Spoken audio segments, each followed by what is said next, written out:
માર્કેટિંગના નવા ફંડા માર્કેટમાં આવતા જાય છે। Manual marketing national international level પર મોંઘું પડે છે। પરિણામે માર્કેટિંગ ટ્રેન્ડમાં ઇન્ટરનેટનો સમાવેશ કરવામાં આવ્યો છે। ઇન્ટરનેટ નેશનલ ઇન્ટરનેશનલ લેવલના માર્કેટિંગ માટે એડ એજન્સી અને કંપનીઓ માટે ફેવરિટ બની રહ્યું છે।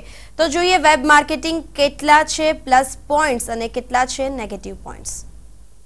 માર્કેટિંગ માટે કંપની કે કોર્પોરેટ હાઉસ અત્યાર સુધી એડ એજન્સી પર ડિપેન્ડ રહી છે, જેમાં એજન્સી પોતાના નેટવર્ક દ્વારા પ્રોડક્ટના બ્રાન્ડિંગ કે પબ્લિસિટી માટે અરેન્જમેન્ટ કરે છે। પરંતુ હવે ઇન્ટરનેટ દ્વારા બ્રાન્ડિંગ કરવાનો નવતર ટ્રેન્ડ વેબ માર્કેટિંગથી શરૂ કરવામાં આવી રહ્યો છે। વેબ માર્કેટિંગ કરતી કંપની તેમના ક્લાયન્ટના ટાર્ગેટ કસ્ટમર્સના લોકલ કે સ્ટેટ લેવલ પર જ નહીં, પરંતુ નેશનલ અને ઇન્ટરનેશનલ લેવલ પર સ્પેસ આપી રહી છે, જેમાં તમે ઇન્ટરનેટ ઉપર એડવર્ટાઇઝિંગ બેનર્સ મૂકી શકો છો, પછી એડવર્ટ્સ આપી શકો છો, ગૂગલના છે ને યાહુ પર છે, સર્ચ એન્જિન પર માર્કેટિંગ કરી શકો છો। એ રીતે તમે તમારું આખું કેમ્પેન તૈયાર કરી શકો છો। અત્યારે મૂવીઝ છે તો મૂવીઝ પણ હવે તમે જશો તો બેનર્સ છે, આ છે તે છે, એના પરથી એ લોકો મેજર ટાર્ગેટ કરતા હોય છે।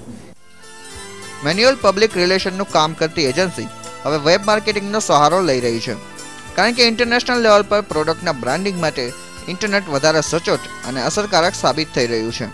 તેમજ ભારતમાં ઇન્ટરનેટ યુઝર્સની સંખ્યા વધતી જાય છે, તેમ વેબ માર્કેટિંગ માટે પણ રસ્તાઓ ખુલતા જાય છે।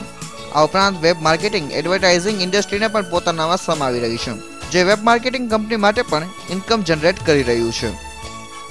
યુટ્યુબ જેવી ઇન્ડિયાની પણ બહુ બધી desimed.com જેવી ઇન્ડિયાની પણ બધી બહુ સાઇટો ખુલી છે। તો એ લોકો શું કરે છે કે બધેથી કન્ટેન્ટ એ લોકોની સાઇટમાં લાવે અને એ લોકો અર્ન કરતા હોય છે મોટી કંપનીઓના બેનર્સ થ્રુ, અને લોકોને બેનર્સ ને એ બધું એડવર્ટાઇઝમેન્ટ એ લોકોની સાઇટ ઉપર લાવે। ઇન્ડિયામાં એક વસ્તુ છે હજુ કે જે એન્ડ યુઝર્સ કે એન્ડ કસ્ટમર્સ છે એ લોકો પાસેથી ડાયરેક્ટ પૈસા ફેચ કરવા બહુ અઘરા છે।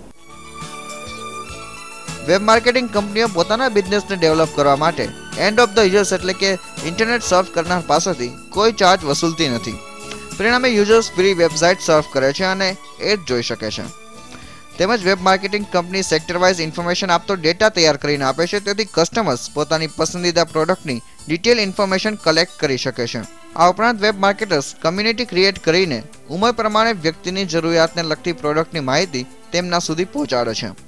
પરિણામે એડ આપનાર કંપની પણ પોતાના ચોક્કસ કસ્ટમર્સના એજ ગ્રુપને અનુરૂપ જાહેરાત આપી શકે છે।